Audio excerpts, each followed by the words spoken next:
Welcome to the show, and congratulations on your Golden Globe nomination. That was huge. Yeah. Amazing. I've experienced through, the son perspective and my father being nominated, but to get invited to the table, it was a dream come true. It really was. Right. You have been someone who's been thrust into the limelight. A lot of people first saw you on Ballers, but you started your acting career at a young age. I see here that you were in Malcolm X when you were, what, 9 years old? I was 6, and I was more of a background artiste. Oh, nice. But I had a line, "I'm Malcolm X." It's the first kid that jumps up and says the line, and it was amazing. I always wanted to be an actor, though. My favorite movie growing up was Glory, and I knew every line of every character. All I wanted for Christmas was a new VHS tape because I broke it because I watched it so many times. Right. And then the blue suits that the soldiers wanted. And I got that blue suit for Christmas, and it was off to the races after that. You have an interesting story because you wanted to get into acting, and then your love became sport. What changed? Why did you leave the acting game? And you did well in sport as well. And then what brought you back to acting? I did all right. Seeing how I was getting treated as my father started becoming more popular, his ascension in the business, I was getting a family start. We started getting treated differently. Right. For those who don't know, he's talking about Denzel Washington, just in case you don't know. Yeah, that guy. As I saw us getting treated differently, we went from, going to Sizzlers to going to... So as I started getting treated differently, I wanted to protect my feelings, protect myself. Right. And I chose football as this independent card. I had this rebellious quest of making my own name, making it on my own. And I felt like I can hide in the helmet, and just get it done myself. So. It's interesting that you combined your skills. In Ballers, you're playing an athlete and you are an actor at the same time. And now we've seen that evolution come to the next level in BlacKkKlansman. I mean, it was a phenomenal performance. Everyone who's watched the movie truly loved it. It was a powerful film as well. What was interesting was you didn't audition for this role. Spike Lee just called you and didn't ask you to, he basically told you you're doing the movie. Yeah, I mean, that's kind of right, yeah.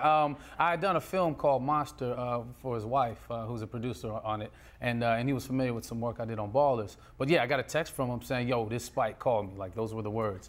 And I never talked to him on a cell phone before, so I had to investigate because I was looking for work, I had to. So I called him, he was like, "Yo, I got a script, there's a book I want to send you." I read the book, I called him back and said, "This is amazing."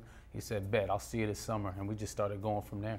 And it's a really powerful story. For those who haven't seen it, it's the story of a policeman who you play, and your character Ron Stallworth is a black police officer in a white police department in a town where the Klan really has a big presence, and he works to infiltrate the Klan. This is based on a true story. Yes. In Colorado Springs in the 70s, Ron Stallworth was the first African-American detective in Colorado Springs. Right. And he had read an ad in the paper. They were recruiting, the Ku Klux Klan were recruiting the local paper, and he called them up and said how much he hated black people and other minorities.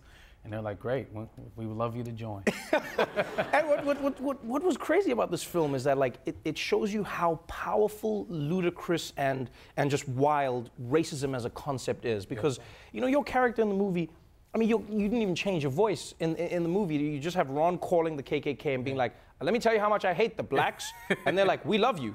Yeah, you know what I mean? It's almost like the racism blinded them to every possibility. When you were playing your character and you're going through the story, was it hard for you to maintain that level of being calm and happy whilst at the same time maintaining that level of fear as well? Because Ron had both feelings at the same time. Yeah, I had to honor the character and what he was going through during that time. I mean, he couldn't break. I mean, he often talked about being on cases, a detective, being like an actor when he's undercover. So he had to play the role. He said he never changed his voice, but he just spoke the language of hate. And we're seeing, it's really highlighted in this film, how generational it is. These certain trigger words that he would use, that we can't say on air, that would entice them, and how generational that is. And you see it in the film, how Spike tied it all together, what happens at the end of the film. You have a powerful scene that we watched in that clip with Adam Driver, who's phenomenal in the film as well. You have a great cast of actors, and the two of you are talking about the Klan. And in this film, there's a lot of people wearing Klan hoods. And I know that you guys are actors, but was there a moment when you're sitting on set and you look around you and you're like, what am I doing here? Yeah. What am I? Well, I got to say, during the banquet scene, I had to call Ron Starworth after that day, and I thanked him. I thanked him from the bottom of my heart, how heroic he was. During the investigation, there were no cross burnings, there were no terrorist acts or violence on the community. I think that's mission accomplished. That's extremely heroic. But I told him, like, I really appreciate what you did, because he was looking death in the eyes. Like, they could have killed him and buried him, and he had the law on his side. A black man, a black detective in Colorado Springs in the 70s had the law on his side, face to face with David Duke. Right. So those were very hard. That was a very hard scene. Those were very difficult days. But because of our commander, because of Spike Lee, we felt so comfortable and free to explore that, because we know what we're doing is a part of the storytelling that's going to be told truthfully and right, because of Spike Lee. He's a master of cinematic tone. When you look at how the story ties into what America is going through today, you can't ignore it, because the film ends in a really powerful. I won't tell you how the story ends, but the end of the film has the news clippings from Charlottesville. And you see that horrible scene play out again. And I remember I was sitting in the cinema with people, and nobody moved. Everyone was shaken by it. If someone hasn't watched the movie, or if even people have, what message would you hope they take away from this film? That I think the answer to peace, with the hope, I think the hope lies in inclusion. Everybody here that's looking like we all are different.